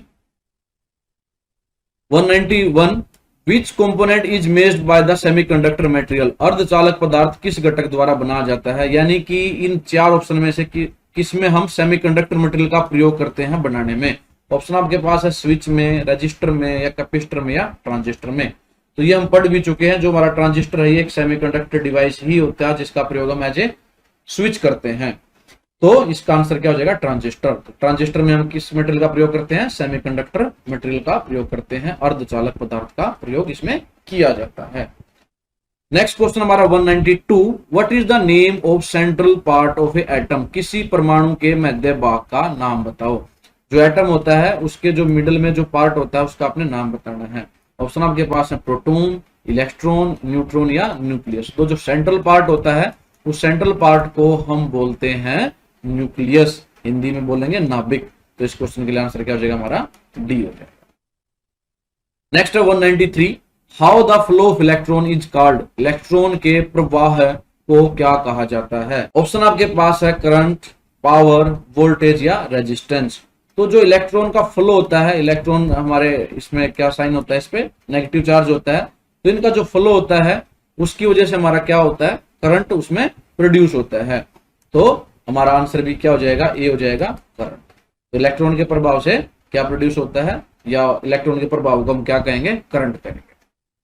नेक्स्ट है 194 which law state that the current is directly proportional to the voltage and inversely proportional to the resistance। क्या पूछा गया है भी, कौन सा नियम है जिसमें ये कहा जाता है कि करंट जो डायरेक्टली प्रोपोर्शनल किसके होगा, वोल्टेज के, और इनवर्सली प्रोपोर्शनल किसके होगा, हमारे रेजिस्टेंस के। तो इस लॉ को क्या कहा जाएगा, इस नियम को क्या कहा जाएगा, ये पूछा है। तो इस नियम को हम बोलते हैं ओम्स लॉ। तो हमारा आंसर क्या हो जाएगा, ये हो जाएगा ओम्स लॉ, ओम का नियम। तो बाकी ऑप्शन नहीं होंगे। नेक्स्ट है हमारा 195 which electrical measuring instrument is fitted on the vehicle panel board, vehicle panel board पर किस विद्युत मापने वाले यंत्र का प्रयोग किया जाता है या यंत्र को लगाया जाता है। ऑप्शन आपके पास है ammeter, volt meter, watt meter या ओम मीटर। तो जो आपके व्हीकल होते हैं उसके पैनल बोर्ड में हम प्रयोग करते हैं एमीटर का। इसका प्रयोग करते हैं एमीटर का। इस क्वेश्चन के लिए आंसर हो जाएगा ए। और एमीटर किस लिए प्रयोग करते हैं, करंट को मेजर करने के लिए इसका प्रयोग किया जाता है। ये भी हम कर चुके हैं। नेक्स्ट है 196 which circuit the ballast resistor are used, ballast circuit किस सर्किट में उपयोग किए जाते हैं। आपने बताना जो ब्लास्ट टाइप के रजिस्टर होते हैं किस सर्किट में उसका प्रयोग किया जाता है। ऑप्शन आपके पास है horn circuit, wiper circuit, flasher circuit या हेड लैंप सर्किट। ये सारे हम व्हीकल की बात करें, गाड़ियों में या बाइक में इनका प्रयोग होता है। तो जो ब्लास्ट रजिस्टर होते हैं उनका प्रयोग हम फ्लैशर सिस्टम में करते हैं। आंसर क्या हो जाएगा हमारा, सी हो जाएगा। देखो फ्लैश का प्रयोग हम बाइक या कार में किस लिए करते हैं, जब आप किसी भी दूसरी गाड़ी को ओवरटेक करते हो तो सिग्नल देने के लिए आप फ्लैश मारते हो। तो उस फ्लैश में हम जो रजिस्टर यूज करते हो कौन सा होता है, हमारा ब्लास्ट रजिस्टर। नेक्स्ट क्वेश्चन हमारा 197 what type of register is used in the vehicle flasher unit. इसमें हमारा जो पिछला क्वेश्चन है उसी को घुमाकर पूछा गया है। इसमें रजिस्टर का नाम बताना है कि हमारे जो व्हीकल फ्लैशर सिस्टम में हम किस प्रकार के रजिस्टर यानी कि अवरोधक का प्रयोग करते हैं। तो हम देख चुके हैं वो क्या होता है, हमारा ब्लास्ट रजिस्टर होता है उसका नाम। तो ये हमारा आंसर हो जाएगा A, ballast resistor. Next question है 198 what is the advantage of free maintenance sealed battery, मुक्त रख रखाव वाली सीलबंद बैटरी का क्या फायदा होता है। ऑप्शन आपके पास है no need for check and top up distilled water, check और डिस्टिल्ड वाटर की जरूरत नहीं होती। बिल्कुल यही आंसर हो जाएगा हमारा ए। जो हमारी शील्ड बैटरी होती है इनको हम सूखी बैटरी भी बोलते हैं क्योंकि इसमें हमें पानी नहीं डालना पड़ता है। जो पहले बैटरी हम यूज करते हैं उसमें बार बार हमें पानी डिस्टिल्ड वाटर डालना पड़ता था, लेकिन हमारी जो फ्री मेंटेनेंस सील्ड बैटरी होती है उसमें हमें ना तो पानी चेक करना होता ना उसमें डालना होता। तो हमारा आंसर क्या हो जाएगा, ये हो जाएगा। ये उसका सबसे बड़ा फायदा है। नेक्स्ट है 199 how the battery capacity is expressed, battery की क्षमता कैसे व्यक्त की जाएगी, कैसे आप बताओगे कि बैटरी की जो कैपेसिटी है वो कितनी है। तो ये हम कर भी चुके हैं, इस पे एक न्यूमेरिकल भी कर चुके हैं, आपको पता होगा। तो जो बैटरी कैपेसिटी कैसे मापी जाती है, एम्पेयर हावर रेटिंग में। एम्पेयर यानी करंट और जो टाइम पीरियड है उसको गुणा कर देंगे तो हमारे क्या आ जाएगी, बैटरी की कैपेसिटी आ जाएगी, जिसकी यूनिट क्या होंगे, एम्पेयर आवर रेटिंग, हिंदी में बोलेंगे एम्पेयर घंटे की रेटिंग। तो हमारा आंसर क्या हो जाएगा, ये हो जाएगा। बाकी को देखने की जरूरत नहीं है। आज की वीडियो का last question 200, which is the semiconductor material, अर्धचालक सामग्री कौन सी है। इस तरह क्वेश्चन कई बार आ चुका है, तो सेमीकंडक्टर मटेरियल का नाम आपने याद रखना है। पिछले क्वेश्चन में भी हम कर चुके हैं। सिलिकॉन आपको याद होगा, और सिलिकॉन जब हमने किया था उसके साथ मैंने एक मटेरियल का नाम और बताया था, जर्मेनियम। तो ऑप्शन में ये देख लो, जर्मेनियम सिलिकॉन कहाँ है। आर्सेनिक एंड बोरोन नहीं, गैलियम एंड इंडियम नहीं, जर्मेनियम एंड सिलिकॉन। तो ये रहा हमारा इस क्वेश्चन का आंसर, जर्मेनियम एंड सिलिकॉन। तो हमारा आंसर क्या हो जाएगा, सी हो जाएगा इस क्वेश्चन के लिए। तो ये हमारा सेमीकंडक्टर मटेरियल है। क्वेश्चन नंबर 201, 201 क्वेश्चन इस प्रकार है, what is the quenching media of normalising. Normalising करने का क्वेंचिंग माध्यम क्या है।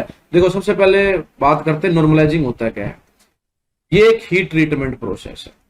क्या है ये, हीट ट्रीटमेंट प्रोसेस है। तो जो नॉर्मलाइजिंग है उसके दौरान जो क्वेंचिंग मीडिया है वो क्या यूज किया था। क्वेंचिंग का मतलब है हीट ट्रीट में हम क्या करते हैं, किसी भी मटेरियल को, मेनली स्टील को गर्म करते हैं ताकि उसमें जो कुछ चेंजेस किए जा सके, फिर उसको हम ठंडा करते हैं।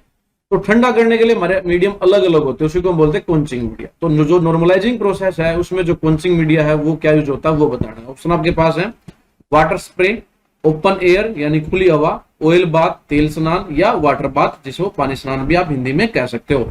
तो जो नॉर्मलाइजिंग हीट ट्रीटमेंट की प्रोसेस होती है उसमें हम मेटल को ठंडा करने के लिए ओपन एयर यानी कि खुली हवा का प्रयोग करते हैं। तो इस क्वेश्चन का जो जवाब है वो क्या हो जाएगा, बी हो जाएगा। नेक्स्ट है हमारा 202 question number, what is the name of welding device. जो चित्र में आपको दिखाई गई है वेल्डिंग डिवाइस, इसका नाम आपने बताना है।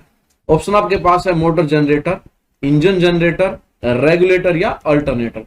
तो जो पिक्चर है ये है आपकी इंजन जनरेटर की। किसकी है ये, इंजन जनरेटर की। तो इस क्वेश्चन का आंसर क्या हो जाएगा हमारा, इंजन जनरेटर। बी पे हम टिक करते हैं। नेक्स्ट क्वेश्चन है 203, what is the name of edge preparation and setup in the welding process. Welding प्रक्रिया में किनारे की तैयारी और सेटअप का नाम क्या है। आपको एक पिक्चर दी गई है, यहाँ पर ये किनारे तैयार किए गए हैं, एक प्लेट ये है, एक प्लेट ये, इन दोनों को आपने क्या करना है, जोड़ना है। तो आपने बताना किस तरह की वेल्डिंग है ये, single V butt, flange butt, lap butt या कॉर्नर बट। चार ऑप्शन आपके पास हैं। तो इस क्वेश्चन का आंसर हमारा हो जाएगा ए, सिंगल वी बट। हालांकि जो डायग्राम है या तो डायग्राम में मिसप्रिंट है या ऑप्शन में। अगर हम इसकी बात करें तो ये हमारा होना चाहिए था स्क्वायर बट ज्वाइंट। तो ऑप्शन ए में यहाँ पर अगर स्क्वायर बट ज्वाइंट होता तो हमारा आंसर हो जाता ए, लेकिन मैंने इसको दोबारा भी चेक किया था, ये ऑप्शन में है ही नहीं स्क्वायर बट। तो हम ए पर टिक करेंगे। अगर इस तरह का क्वेश्चन आ जाए ऐसे कैसे, तो हम क्या करेंगे, सिंगल वी बट। अगर स्क्वायर बट ना दे रखा हो तो किस पे जाएंगे हम, सिंगल वी बट पे। अगर स्क्वायर बट है तो स्क्वायर बट पे ही हम उसको क्लिक करेंगे। नेक्स्ट क्वेश्चन है 204, what is the name of edge preparation method used in the welding process. Same question है कि वेल्डिंग प्रक्रिया में उपयोग किए जाने वाले किनारे की तैयारी विधि का नाम बताओ। अब यहाँ पर जो किनारे की विधि तैयार की गई है उसका नाम बताना है। ये आपकी इस प्रकार से टेपर बनाए गए हैं। ये शेप आप देख सकते हो किस तरह की शेप है, वी टाइप की शेप है। किसकी शेप है ये, वी की। दो प्लेट जोड़ी गई है। तो इसका आंसर भी क्या हो जाएगा, सिंगल वी बट ज्वाइंट। क्या हो जाएगा, single V butt joint. Answer हो जाएगा ए।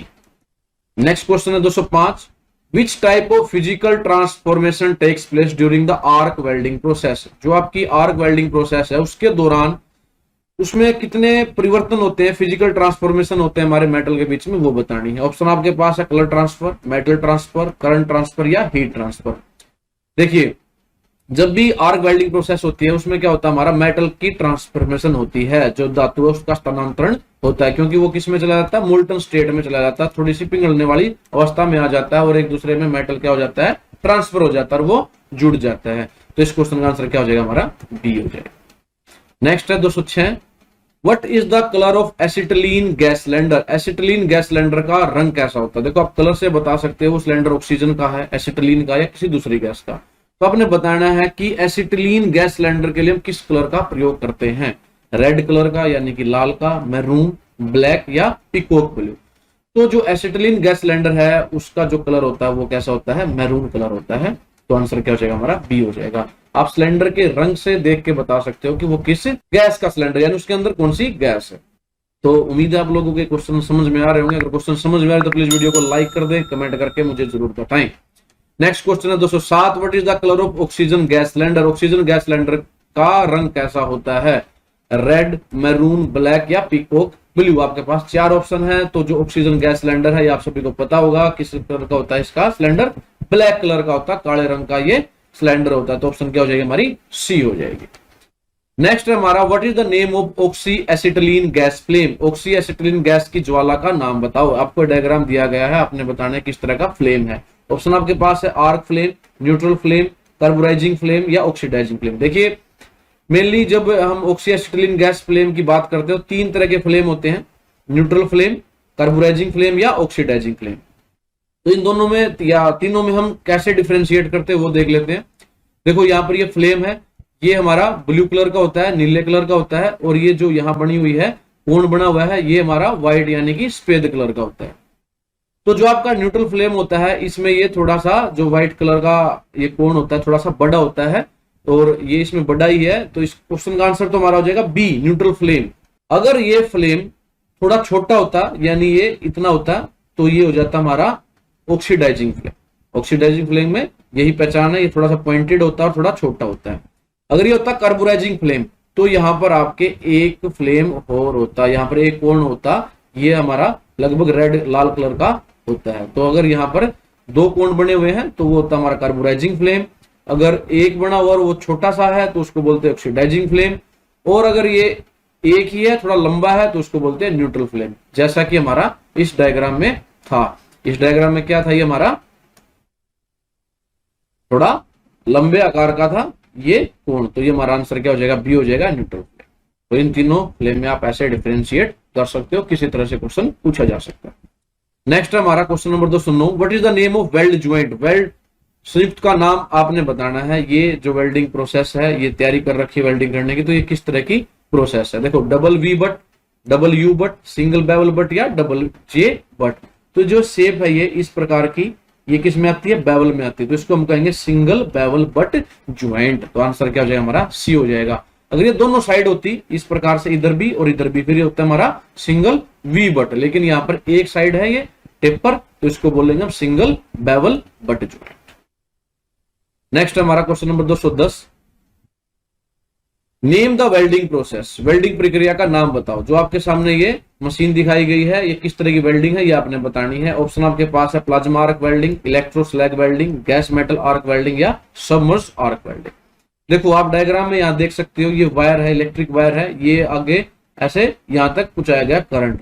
तो जो ये टाइप है ये हमारी कौन सी हो जाएगी? Electro slag welding. इस क्वेश्चन का आंसर क्या हो जाएगा? बी हो जाएगा, इलेक्ट्रो स्लैग वेल्डिंग। तो ये वेल्डिंग प्रोसेस का नाम।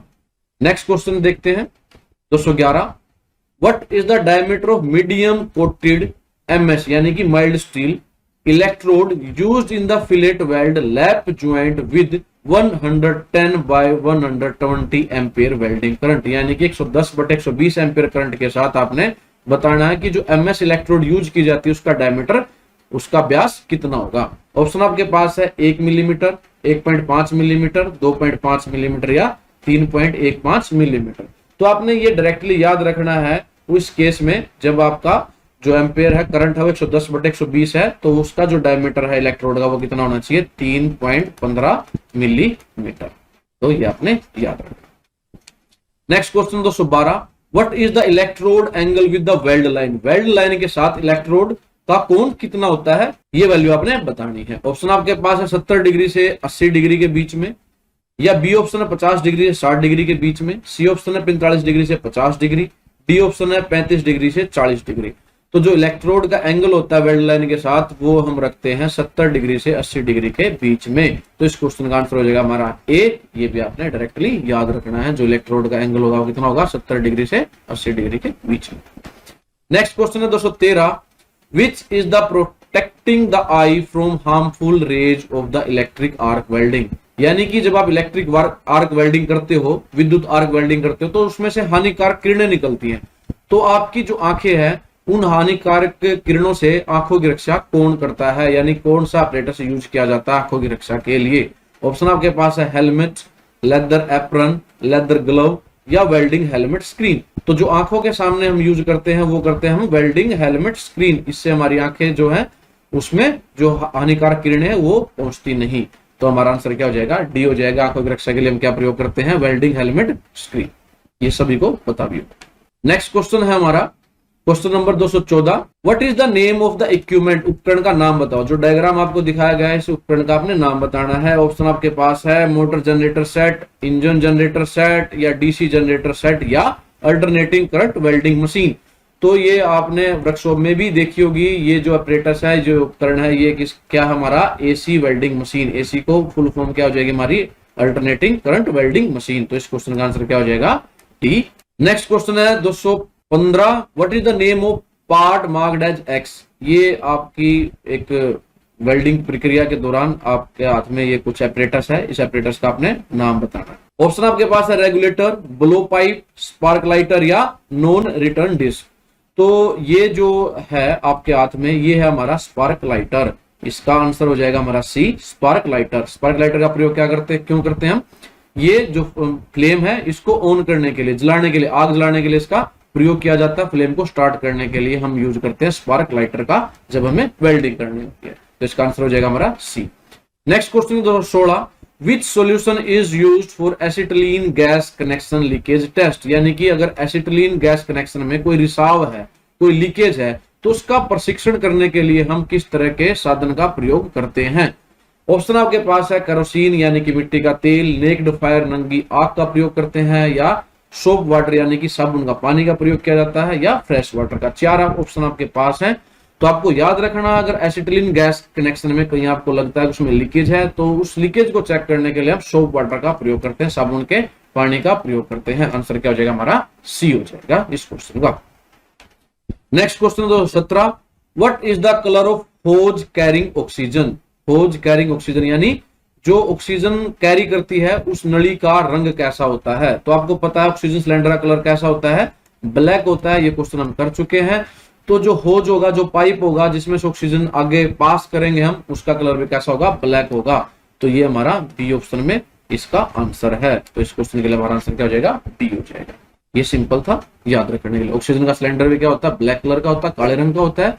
तो उसकी जो पाइप होगी वो भी क्या होगी, काले।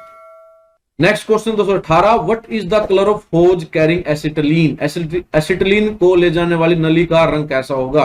तो आपको पता है जो एसिटिलीन सिलेंडर होता है उसका कलर कैसा होता है, मैरून कलर का वो होता है। तो इसका पाइप भी कैसा होगा, मैरून कलर का। ऑप्शन में देख लेते हैं मैरून कहाँ है, रेड, ब्लैक, मैरून। ये रहा ऑप्शन सी।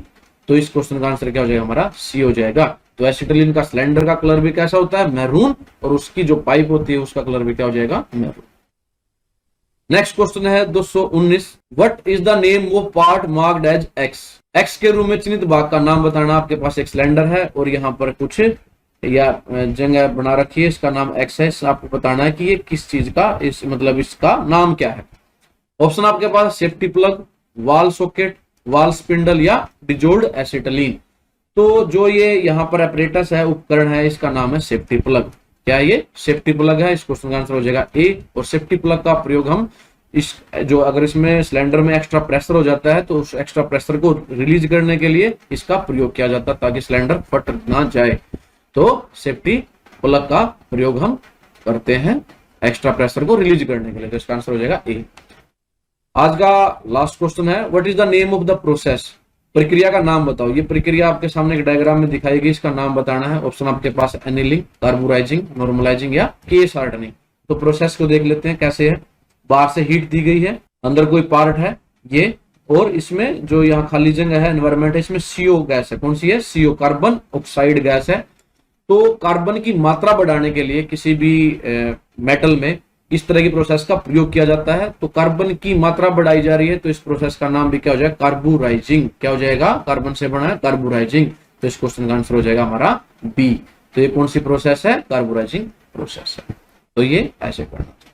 तो ये थे आज के 20 क्वेश्चन। उम्मीद आप लोगों को बहुत अच्छे से समझ में आए होंगे। अगर आपको अच्छे से समझ में आए तो प्लीज वीडियो को लाइक करें, कमेंट करके बताएं। और तो धन्यवाद आप सभी का वीडियो देखने के लिए। जल्दी मिलेंगे अपनी नेक्स्ट वीडियो में, तब तक के लिए जय हिंद।